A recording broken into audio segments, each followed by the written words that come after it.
you guys watch it or play it on the consoles and whatnot, and then we find out through social media and places like this what a difference we have made, whether we make you laugh, make you cry, make you feel better, make you escape a crappy day. That means the world to us, so thank you all.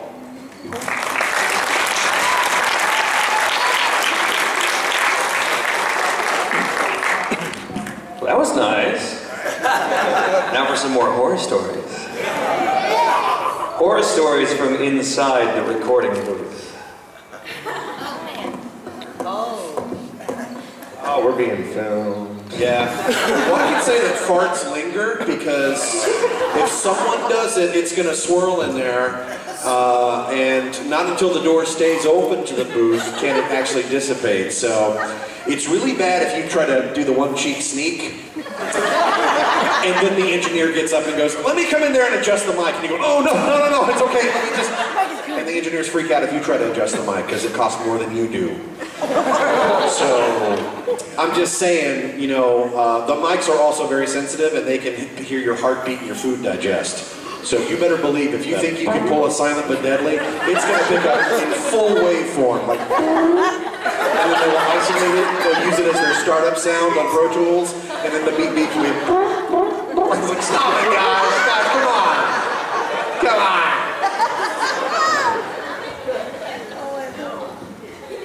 Passed out from screaming? Passed out from screaming? Passed out from screaming? Passed out from screaming.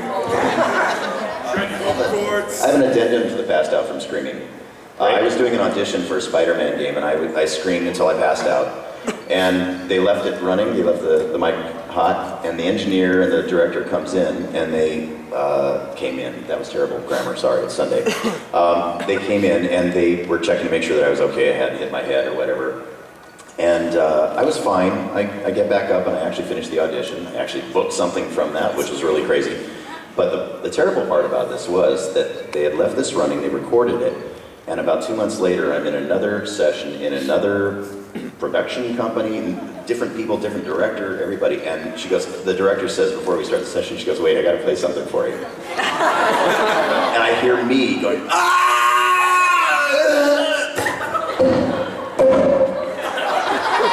I hear people rushing in, oh my God, are you okay? Me going, I think I almost passed out. They said, no, you did. You need to go to the hospital. And this is 2 months later, and they're passing this around. And they're laughing. They think it's the funniest thing in the world. Yeah. I'm going, that really wasn't funny. But it is kind of now. Alright, well, first off, my name is Alex. Hey, Alex. Nice to meet you guys. You guys are really awesome. Our childhood history. I guess my question is, Steve Lum, I had a conversation with you, interview for Tsunami Pre-Flight, and I was talking about being a voice actor. Now, I guess the main question is, how do you guys deal with picking the perfect pitch? You know, like, how do you develop your sounds? How did you go, oh, this is Tom, and this is Wiz, you know, like, what helps y'all's creativity? It's a complete accident. Wait, now, many times, I don't know, when I'm creating characters, I'll just go by the drawing that they give me, if they give me a drawing or a description of the character. Sometimes they'll give us a reference for a celebrity and they want us to sort of do it in that flavor. And I'll start there and I'll just do what comes organically. And I think most of it, you guys work that way also? Yeah, and a lot of people in voiceover have improv training, which is really handy because you're given a situation and you just go. And that's kind of what voice acting is most of the time. Because even if we're preparing for a role and we think we're going to do something, we come in doing a Chilean accent. They decide, you walk into the room and they go, oh, well, we decided to go Lithuanian, go. And so there really is no preparation. It's just doing it for years and years and years and having that in your tool bag and just be ready for anything. Even a fart in an elevator. When we get to do anime, we also get the cheat of hearing the Japanese, and you try to convey the same emotion, tonality, and all that kind of stuff. And we have a director. The director is going to tell you, no, that's stupid, do it this way. And so good actor just listens to their director and does whatever they tell him. Yeah, sometimes you can, like, whenever you look at the character, you can, with the colors, if they're really loud, like, with one of the characters I have, like, she's dressed in completely pink. So what do you think of whenever you see that? It's like, that's really loud, it's kind of, boisterous, and, Yeah. Yeah, so I mean, if you can look at that and go, oh, well, you know, she's really girly and cute, so what do you think of when you think of girly and cute? So, I don't know. Steve Bloom. Hello. What's the weirdest request you've ever gotten at a convention, like to say something or to sign something? Sign my baby. And I did it. Still haunts me to this day. I signed an infant, and I cannot get. I'm like, I wish I could go back in time and unsign that infant. Then they tattooed it, and it was on his forehead. So who knows? That kid might not even be a fan. Yeah, speaking of tattoos, I've had two people. There's two people on this planet that have my signature tattooed. Now they did tell me ahead of time they were going to do that, and I was like, this is very flattering, but a little bit creepy. It's like I'm thinking about a very old man or woman and my signature, probably all saggy and. This is. I mean, I love pop culture. You know, I love music and animation and stuff. I don't think I would put an autograph of anybody on my body. That's just me. But, yeah. I think it looks pretty good. It does look good. But it's different. Steve Bloom has really awesome things. Like a waveform. Like the way it appears when you record your voice. It makes a waveform. There's a Full Metal dude that came in today with all the scar stuff on his arm. I thought that was really cool, and so I signed it, and he's apparently going to run out and get that tattooed on his arm, despite my advice against that. Yeah, but his scar shit was really cool. Yeah. Yes. I signed Deadpool's butt once. I was so terrified because it took a long time because he was wearing the spandex thing and the marker wasn't working right on it, so it took me an extra long time to sign it. I was just afraid, oh my god, I'm in the battle zone. No, I'm afraid he didn't wash his butt. Oh, it was bad. I don't know what you're dressed as right now, but you are terrifying. I'm sorry. Wow. That is scary. You're freaking me out. This is for Damien? Oh God.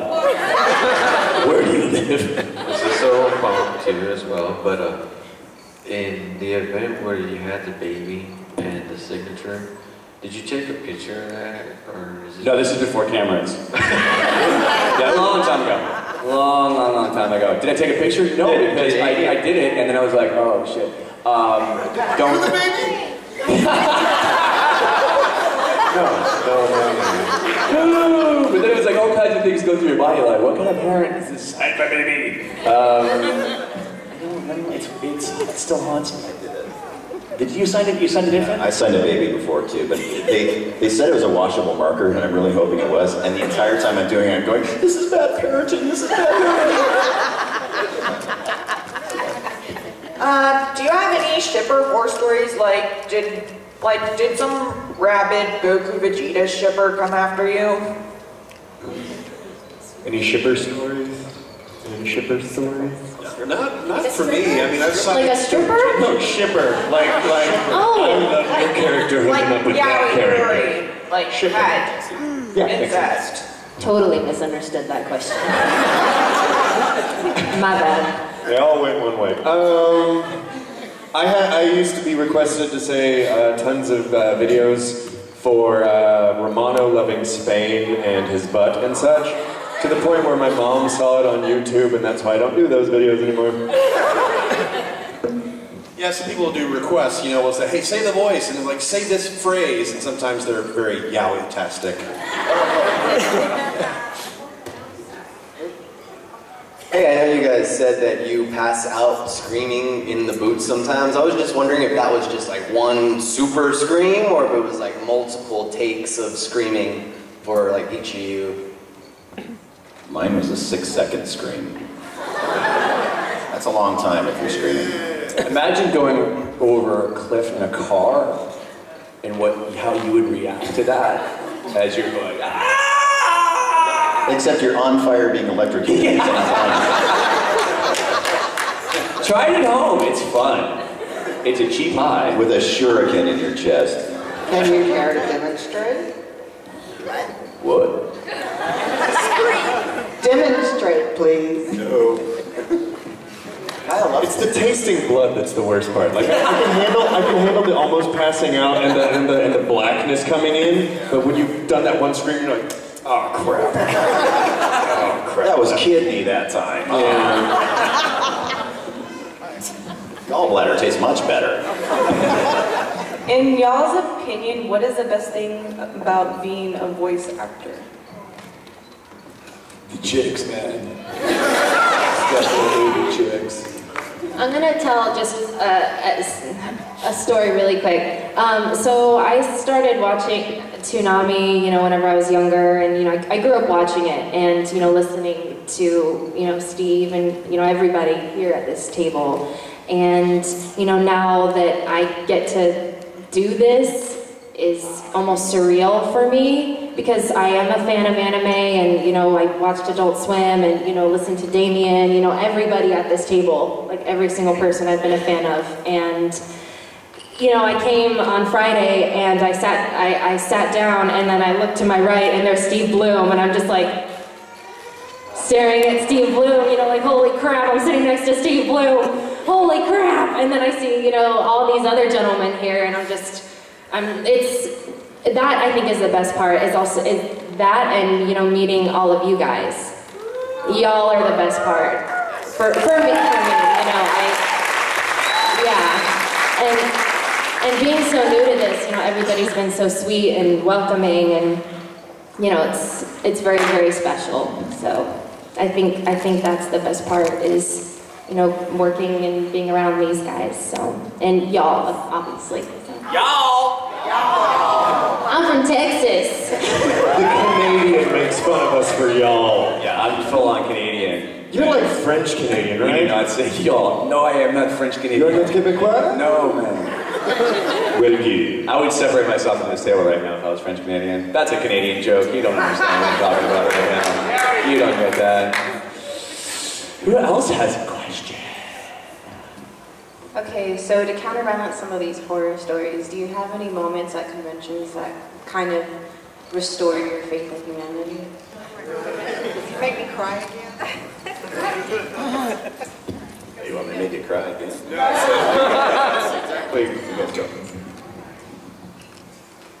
Josh, would you shut the hell up? All right. One of the coolest things that happened to me this weekend, I got a lot of cool fan gifts and things like that. And one of the cool ones was Majin Buu cosplayer. Oh yeah. He made lollipops. They were bubblegum suckers, and he drew the face on one side and the Majin M on the other side. So I think that's the coolest thing, really cool thing about coming to these conventions, is the fans, you guys giving us stuff, giving us the love. Like you were saying, we get shut off in the booth. Yep. So it just gets done, it gets out in the ether, and you don't know, well, no, it's over. And then you get to come here and people say, I liked when you did that. Yeah. And then I get to say, oh, thank you. Yeah, I love it when people tell me that they're too shy to approach, people that are famous normally, and that they come here and they feel like they can come up to us and we can have a conversation. And the people that they're with will say, this is the first time they've ever done that. I can't believe they're doing this. I can't believe they're around a crowd of people.